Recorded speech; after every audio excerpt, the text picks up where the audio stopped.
मर्यादा पुरुषोत्तम राम का श्री राम जन्मभूमि अयोध्या धाम में मंदिर का प्राण प्रतिष्ठा होना है। इसे लेकर पूरे देश भर में राजनीतिक बयानबाजी का भी दौर चल रहा है। वहीं दूसरी ओर संत महात्मा भगवान श्री राम के जीवनी को चरितार्थ करने हेतु इस विपरीत राजनीतिक बयानबाजी का पूरी तरह से खंडन करते दिख रहे हैं। इसी कड़ी में वृंदावन से आए परम पूज्य सदगुरु श्री रितेश्वर जी महाराज लौट आए राम किनारे के साथ पूरे देश में घूम घूम कर लोगों को जागरूक करने में जुटे हैं। राजधानी रांची के एक निजी होटल में इस ज्वलंत विषय को लेकर एक प्रेस मीट का आयोजन किया एवं इस प्रेस मीट के माध्यम से श्री राम से जुड़े कथा का चित्रण करते हुए आग्रह पूर्वक निवेदन किया गया कि श्री राम भगवान के विषय में किसी प्रकार की कोई विपरीत टीका टिप्पणी नहीं की जानी चाहिए। उन्होंने कहा कि श्री राम मंदिर का निर्माण राष्ट्रवाद का एक प्रतीक है। शंकराचार्य के मतभेद पर उन्होंने कहा कि यह विवादित नहीं बल्कि संवाद है। जहां तक हिंदू धर्म की बात की जाए तो हिंदू धर्म के अंतर्गत अनेक प्रकार की मान्यताएं हैं, पर इसका गुण रूप एक है।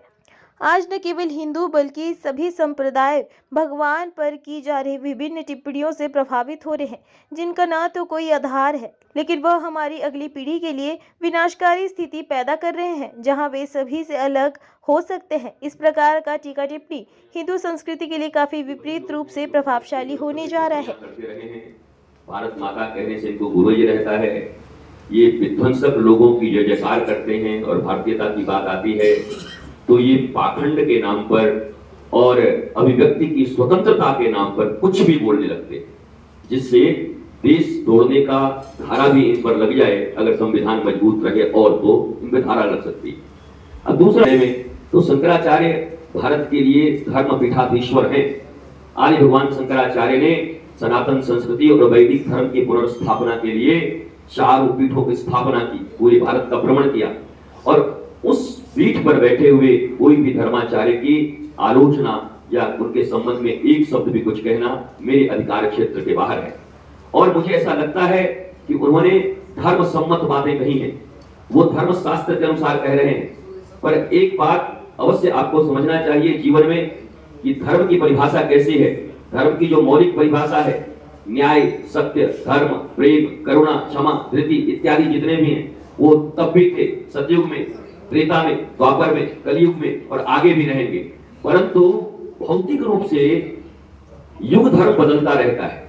भगवान श्री कृष्ण ने जब महाभारत के युद्ध करवाए धर्म की स्थापना के लिए, तो उस समय रथ चला करता था। मुझे पता है आज अगर पुनः ऐसा कुछ हुआ और भगवान श्री कृष्ण उसी रूप में आए तो रथ लेकर के राफेल लेकर के जाएंगे अर्जुन के साथ, क्योंकि ये भौतिक परिवर्तन है और उस भौतिक परिवर्तन को वो भी स्वीकार करेंगे।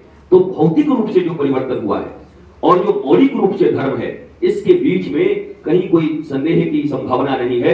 युगानुकूल धर्म बदलते रहते हैं, वो धर्मशास्त्र की बातें करते हैं जो पूर्णतः सत्य है। हो सकता है वर्तमान जो संस्था है, सरकार है और भारतीय युगानुकूल इस राष्ट्र धर्म के पुनरुत्थान का कोई समय न दिखा जाए, बल्कि ये तो काशी के विद्वानों के द्वारा ही निकाला गया। तो मैं इस विवाद में नहीं जाना चाहता।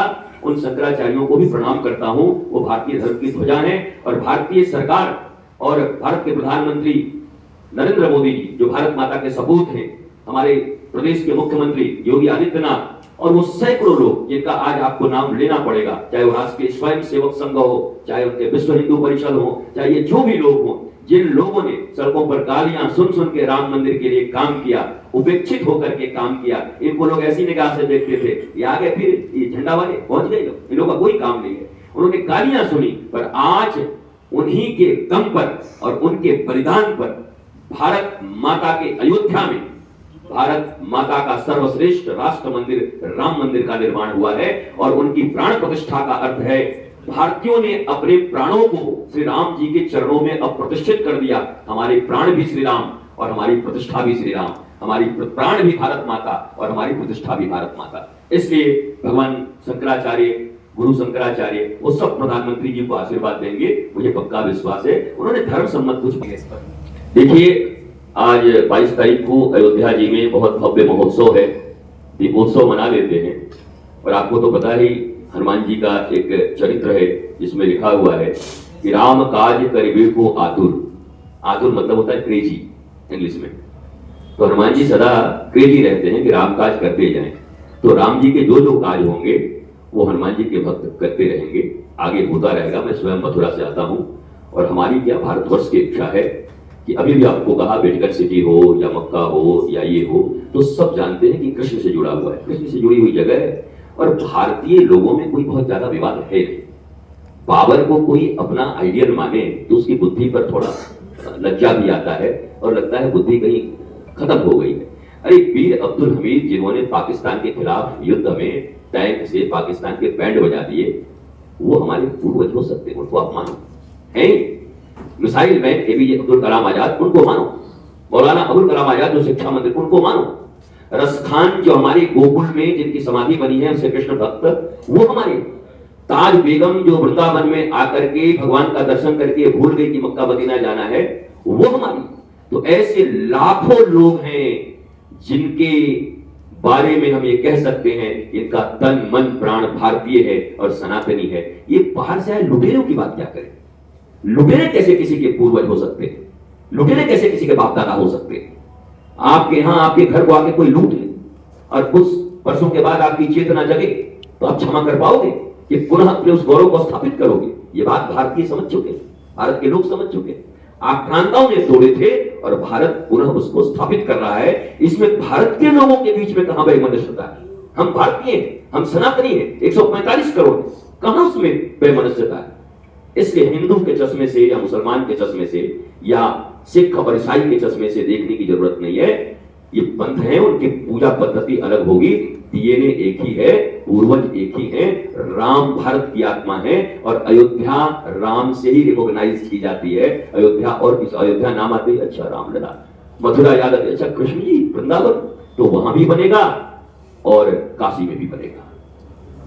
महाराज जी के चरणों में सादर प्रणाम। महाराज जी, एक सवाल है कि जिस तरह से ये बयानबाजी हो रहा है तो कहीं ना कहीं धर्म में राजनीति आ रहा है, राजनीति से धर्म का लोप हो रहा है, ये देखने को मिल रहा है। जिस तरह से अगर कोई धर्म के अगर बात करें, सनातन की अगर बात करें तो सीधे सीधे उसे भाजपाई माना जाता है।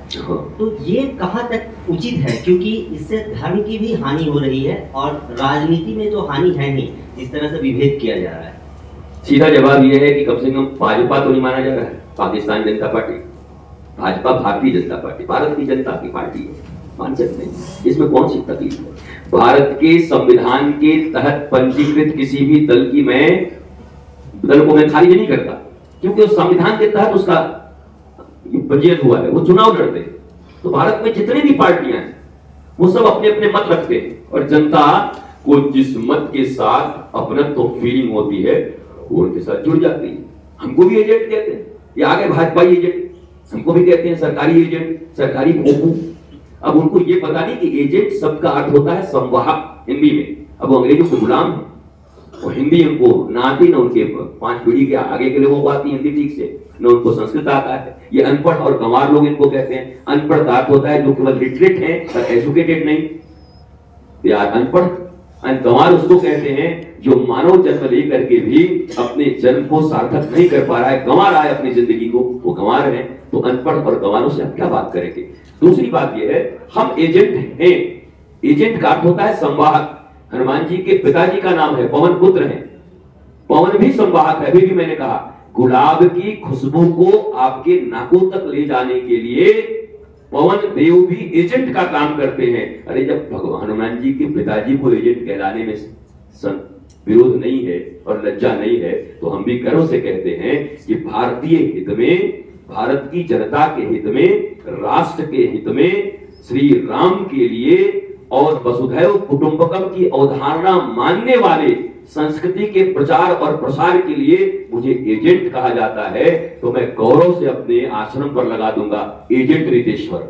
पर इस चीज की एजेंसी है वो आप समझो कि मैं धर्म फैलाने का, राष्ट्रवाद, प्रेम, आनंद, शांति, stress free life, mental disorders से जो पूरा का पूरा भारत 74% डिजीज का रूप ले चुका है, उसको दूर करने के लिए हमारे पुराने शास्त्रों में क्या लिखे हैं, नवीन विद्या क्या है, उसके लिए मैं सदा एजेंसी लेकर के बैठा हूं। और मैं तो भी कुछ कम जगह पर लिया हूं, पूरी दुनिया में एजेंसी लेने की तैयारी में। कि पूरी दुनिया का एजेंसी मेरे पास आ जाए, ये प्रेम बांटने का, आनंद बांटने का और भारतीय सनातन संस्कृति के हवा को लोगों तक पहुंचाने का। तो ये सीधी बात है। ज्ञान के अभाव में लोग कोई आप एजेंट हैं, आदमी लड़ पड़ता है, हमको आप एजेंट बोलेंगे, अरे स्वीकार करिए ना, हाँ हाँ मैं एजेंट हूं भारत की जनता के हित का, भगवान राम की जय जयकार का, इस क्रिस्टल लाइफ जीने का। जैसे 70 साल तक भारतीय सांप्रदायिक कहलाने से डरते रहे। हमारे प्रदेश के मुख्यमंत्री जब सांसद थे श्रीमान योगी आदित्यनाथ जी, हमारी मुलाकात होती नहीं थी, हम बैठ के बातचीत कर रहे थे, बोला ये सांप्रदायिक पत्रकार लोग सांप्रदायिक समझेंगे। हमने कहा हम लोग भी अपना जवाब देंगे। क्या जवाब होगा? हमारे शास्त्र में लिखा है, सम्यक प्रकार से पूर्वजों के द्वारा अपने आने वाली पीढ़ियों को प्रदत्त ज्ञान को ही संप्रदाय कहते हैं। प्रदान, सम्यक प्रकार से प्रदान करने की विधि को संप्रदाय कहते हैं।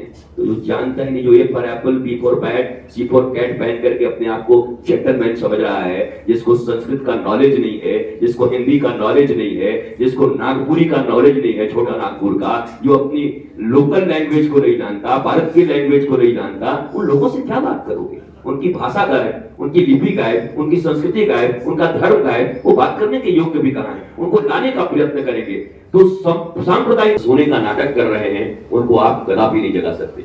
परंतु एक लार्ज स्केल में, बड़े नंबर में भारतीय खड़े हो गए। भारतीय नहीं, विश्व के कोने कोने में जितने भी लोग सनातन परंपरा को मानते, वो सब खड़े हो गए और आज ये वैश्विक महोत्सव बन गया। आप जहां देखिए, हमारे श्री आनंदम धाम ट्रस्ट के तहत ही भारत और विदेशों के 108 नगरों में यह दीपोत्सव महोत्सव मनाई जा रही है। कनाडा हो, ऑस्ट्रेलिया हो, यूएसए हो, यूके हो, सब जगह सऊदी तक में दीपोत्सव मनाया जाएगा। और ये महामहोत्सव कोई सरकारी महोत्सव नहीं है, ये महामहोत्सव किसी दल का महोत्सव नहीं है। दल के दलदल से ऊपर उठकर सनातनी और भारतीयों के दिल का महोत्सव है, क्योंकि भारत की आत्मा श्री राम है, कृष्ण है, भोलेनाथ। इसके इन्हें बांटना, छोटे छोटे टुकड़ों में करके हृदयों में वैमनस्य पैदा करना, जिन लोगों का धर्म है वो अब पराजित हो रहे हैं। इसी विषय को लेकर के मैंने उत्तर, दक्षिण, पूर्व, पश्चिम भारत के चारों कोनों में, अभी 4 दिन पहले मैं कर्नाटका में था। मैं देखना चाहता था कि क्या कर्नाटका के लोगों को में भी वही उत्साह है, या जो कन्नड़ बोलते, कभी कोई तमिलनाडु में तमिल बोलते, जो मलयालम बोलते, जो केरला के लोग हैं, क्या वो भी ऐसे ही उत्साहित है, या सिर्फ अयोध्या के 4-5 जिलों के आसपास में ये उत्साह बना हुआ है? आप जानकर हैरान होंगे। आप तो पत्रकार हैं, वहां के टीवी चैनलों से आपके संबंध होंगे, जरा पूछिए कि वहां के लोग, भाषा अलग है, प्रकट करने के तरीके अलग है, पर इमोशनली पूरा भारत एक है। उनके भी आंखों में आंसू हैं, भगवान श्री राम के मंदिर के बन जाने के खुशी के आंसू, प्राण प्रतिष्ठा के आंसू। जो कभी असंभव लगता था, वो भारत मंदिर, राष्ट्र मंदिर, राम मंदिर, विश्व मंदिर का निर्माण जिन लोगों ने किया, ये केवल किसी एक व्यक्ति के कारण नहीं हो सकता। ये उन लोगों का भी कारण है जो लोग आपके गलियों में कभी सरस्वती पूजा रखते, कभी दुर्गा पूजा रखते, कभी हनुमान यात्रा निकालते, कभी राम यात्रा निकालते, जिनको डाइनिंग टेबल और डाइनिंग ड्राइंग रूम में बैठे हुए वो तथाकथित सो कॉल्ड भारतीय लोग, जो उनको आवारा कहते, चंदाखोर कहते, कि आवारा लोग कहाँ हैं, दिन रात पूजा रखते रहते हैं, ये चंदाखोर लोग हैं। आज उनको भी याद करने का समय है कि उन लोगों ने मैकोले की शिक्षा पद्धति के बाद भी भारत की आत्मा, भगवान राम, कृष्ण, सरस्वती जो विद्या की देवी हैं, इन लोगों के प्रतिमा और प्रतीकों को जिंदा रखा। सारे भारत को उनके लिए थैंकफुल होना चाहिए, लोगों को, जिनको हमने चंदाखोर कह के और आवारा कह करके उनको बाहर कर दिया था। ये टाई और कोट लगा करके कुछ लोग भारत के भारतीयता को और सनातन संस्कृति को आगे नहीं बढ़ा सकते। मैं टाई की जब बात करता हूं तो एक बार जरूर करता हूं, ये साइबेरियन कंट्री में नाक पोंछने के लिए बनाया गया था, पर आज तो टाई लगा करके जेंटलमैन बन जाते हैं। टाई लगा दिया, धोती कुर्ता कोई पहन लिया तो बड़ा प्राचीन बन गया, बड़ा ओल्ड हो गया। तो चूंकि मैकॉले ने कहा था कि भारत शरीर से आजाद होगा, पर मानसिक रूप से इसको हम गुलाम रखेंगे सैकड़ों वर्षों तक, और वो मानसिक गुलामी देसी मुर्गी विलायती बोल्ट अंग्रेजी के चक्कर में, अंग्रेजियत के चक्कर में वो आज भी हमारे भीतर में विद्यमान है। भारत के साथ साथ दुनिया में केवल 7 से 9 दोस्त अंग्रेजी बोलते, और इसको ग्लोबल लैंग्वेज घोषित कर दिया सबने। चाइना अपनी भाषा बोलता है, जर्मन अपनी भाषा बोलते हैं, फ्रेंच अपनी भाषा बोलते हैं, रशिया अपनी भाषा बोलता है, स्पेन अपनी भाषा बोलता है, जापानी अपनी भाषा बोलते हैं, और ये भारत से इकोनॉमी की दृष्टि में काफी ऊंचे। इनकी देशभक्ति पर कोई शक नहीं कर सकता। या बड़े विकसित राष्ट्र है, ये तो हिंदी अंग्रेजी नहीं बोलते। अगर अंग्रेजी ही मॉडर्निटी की पहचान है तो ये बिल्कुल नहीं बोलते, पर इनकी इकोनॉमी अच्छी है, इनमें राष्ट्रभक्ति अच्छी है। दैट मीन्स मैगोले की शिक्षा व्यवस्था ने भारतीयों के जहन में हीनमान्यता, इंफीरियरिटी कॉम्प्लेक्स प्रवेश कर दी कि तुम्हारी भाषा भी कमजोर, तुम्हारी लिपि भी बेकार, तुम्हारी संस्कृति भी बेकार, जो अंग्रेजी बोलेगा वो जेंटलमैन कहलाएगा। और ये 10-20% अंग्रेजी बोलने वाले लोग भारत को रिप्रेजेंट कर रहे हैं और ये कहते हैं कि भारत मतलब जो अंग्रेजी बोल गया वही, और धोती कुर्ता पहन करके आपके दादा आपके पिताजी खेती करते, किसानी करते, तो आप उनको कहते कैसे जगह रहते हो, और कोई टाई पहन करके घूस लेता है ऑफिसों में, तो आप उसको जेंटलमैन कहते हो। ये भारत की अवस्था है। भगवान राम के मंदिर को बनाने के पीछे यही कारण है कि राष्ट्रवाद और सनातन संस्कृति की अवधारणा जो भारत से लुप्त हो गई थी, उस संस्कृति का ये मंदिर बना है। ये कोई साधारण भगवान के या कोई देवी देवता के रोज मंदिर बनते रहते, परंतु ये सांस्कृतिक राष्ट्रवाद का संस्कृति के रूप में भारत का पुनरुत्थान पुनरोदय हो रहा है। इसके लिए इस मंदिर का महोत्सव इतने विराट तरीके से मनाया जा रहा है। मैं भी विभिन्न राज्यों में जा जाकर इस महोत्सव को मना रहा हूं। अयोध्या में उपस्थिति रहते हुए उस दिन भी 4 राज्यों में रहते हुए लाखों लोगों के बीच ये दीपोत्सव मनाएंगे और उन लोगों को सिर्फ ये कहना चाहेंगे आपके टीवी चैनलों के माध्यम से, चूंकि आप संवाद को दूर दूर तक फैलाते हो, आप लोकतंत्र के चौथे स्तंभ हो, और आपको मैं कहूं तो पवन देव की तरह गुलाब की खुशबू को अगर लोगों के नासिका तक कोई पहुंचाता है तो पवन पहुंचाते हवा, वैसे ही इस देश के सुगंध को अगर जन जन तक कोई पहुंचाता है तो पत्रकार है, वो मीडिया है, वही उस खुशबू को पहुंचा सकते हैं। इसलिए पत्रकार सम्मेलन आयोजित किए जाते हैं। मैं इतनी ही बात कहने आपके पास आया था। इसके बाद मैं आपको आमंत्रित करूंगा, आपके मन में कोई प्रश्न हो राष्ट्र को लेकर, राजनीति को लेकर, धर्म को लेकर, डिप्रेशन, टेंशन, दुनिया के कोई भी ऐसे प्रश्न जो मानवीय सभ्यता को उच्चतम शिखर पे ले जा सकते हैं, तो आप निसंकोच उस प्रश्न को कर सकते हैं। अपने गुरु की कृपा और भारत में प्राप्त गुरुकुलम के ज्ञान के आधार पर मैं समस्त प्रश्नों का धार्मिक रूप से, सांस्कृतिक रूप से और तथ्यात्मक तरीके से उत्तर देने का प्रयत्न करूंगा। सदगुरु महाराज, मेरे